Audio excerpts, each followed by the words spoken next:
So, the Mosler Super GT. I went ahead to get the car early because I wanted to make a review to try to either advise or deter someone from either spending tokens on the car or not. And I have driven this car a lot. I'm glad that I got different tracks and different types, either handling or speed oriented, to get to really test the car to see how it drives, right? Now, be mindful, yes, it is at 1 star, and there are a few content creators or official creators that are able to show you the car at max, and I think that's where people already made up their mind already. So, if you do plan to max it, then go with it, and I hope the drop rate be with you. But this is just a little sneak peek for you to see and to hear my honest opinion on the car. Let's talk about its top speed. Its top speed is projected to be 506.7 kilometers per hour. This is supposed to be around the range of the Venom and around that high tier range in terms of top speed. Now, the car, even at 1 star, goes 492 kilometers per hour, and with nitro, it reaches to 518 kilometers per hour.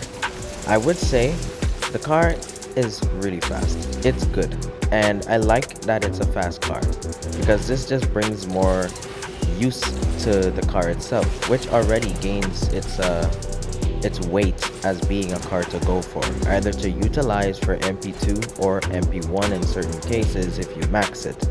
And I think it would be a good competitor for Slipstream as well, because due to the other statistics that I'm about to talk about, the car still feels like it's lacking in some departments, and we'll get to that very shortly, but let's move on to its acceleration.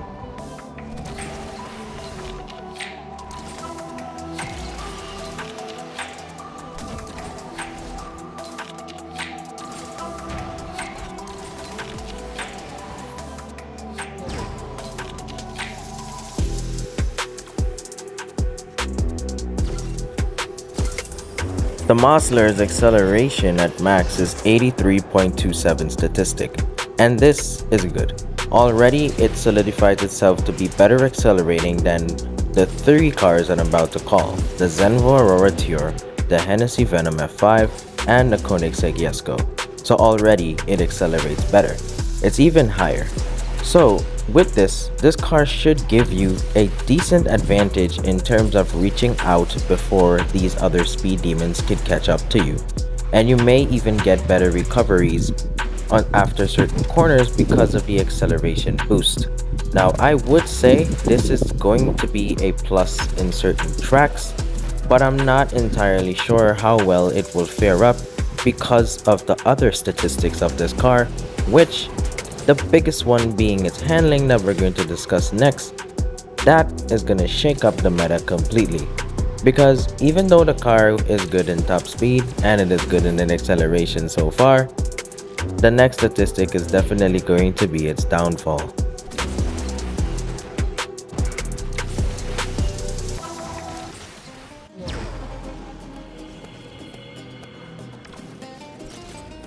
Now let's talk about the Mosler's handling, which is catered to be 49.79 statistic. Now we can't always trust the paper statistics, but this is supposed to tell us what your speed is supposed to be like, right? But let's talk about the handling, because this is the most interesting thing about this car. Now, from what I realized so far, this car does the same thing that the Bugatti Divo does when you drift. No matter what direction or how hard you pull, especially if you touch the ground and then go into a drift like you're trying to float around the corner, it does this weird thing where it hops in the back and then hops again. It does a double hop to break your speed. So you're not able to really hold and smoothly glide your way into a perfect float or drift. You get that weird little hopping effect that makes your car bounce around, so it breaks your speed and throws you off balance, and ultimately sending you into a wall, hitting traffic, or just missing the corner completely and not perfecting it. Even at max, this thing does this. But what I would say, it has an interesting thing that I realized from watching the max free try, as well as driving it myself. Because for some reason, the handling of this car, when you drift, it does this weird thing where it accelerates when it drifts. Especially if you float and you go into a floaty drift. Yeah, Believe you me, if you look very closely at your speedometer, when you drift with this car, you could see it start to increase just a little bit and get more rapid the longer you hold it. So for some reason, after you float drift, the car accelerates while floaty drifting. I may be tripping, but I don't think I make a mistake when I say this. But either way, it is interesting enough. I would give it a drift rating of probably 7 out of 10 because the car it still drifts good. It still pulls its corner, but its biggest downfall being the fact that it loses a lot of speed when it drifts, and that is not good. So if you're not floaty drifting or pointy drifting and the corners do not permit that, you're gonna be losing a lot of speed, which ultimately is gonna affect the way you keep up with Venoms and Yescos and other cars that drift much more supreme than this car.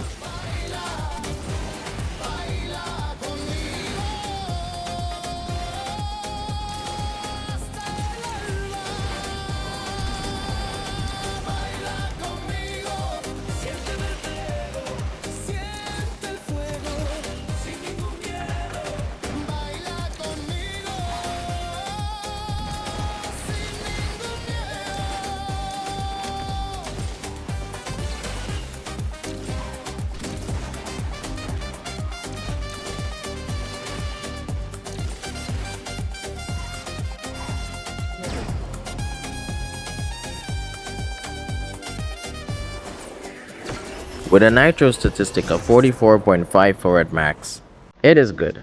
This is definitely a better nitro that you would actually want for this. So, all in all, GameLoft found a way to balance out this car.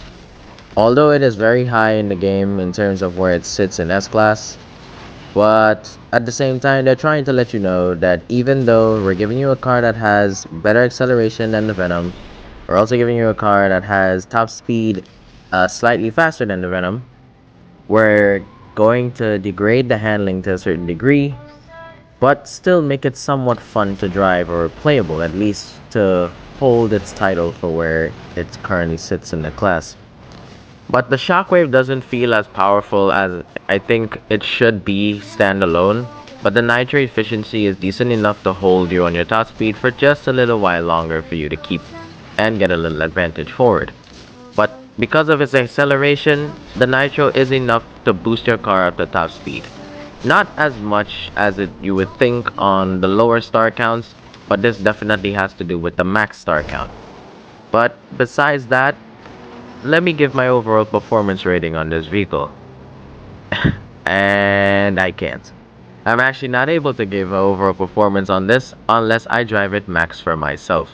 So whenever the car releases in a special event, I actually can't remember the date, but when it does release and we get to max free try drive it, either it be in the special event but hopefully in multiplayer, then I will give my honest review overall performance. But for now, on 1 star, I'll be able to give that performance. And as of right now, it, for some reason, is actually capable of giving 1 star Venoms a fight. And it is still decently capable of beating other cars even at their maximum in max gold. So I would say even at 1 star, the car still does well in MP2. And that's good because the rank that it is, you're going to be facing certain opponents or certain vehicles that you will be able to beat with this car if you just drive it well. So, for right now, for a 1 star car, I'll give it an overall performance of 7.5 out of 10. Other than that, thank you for watching, and I hope this was a better review in terms of the individual car itself. I hope to continuously improve on my videos. I hope to continuously improve in the way that I do the car reviews for you guys, as well as boosting the editing quality itself. So, remember to take a nap and have a good one.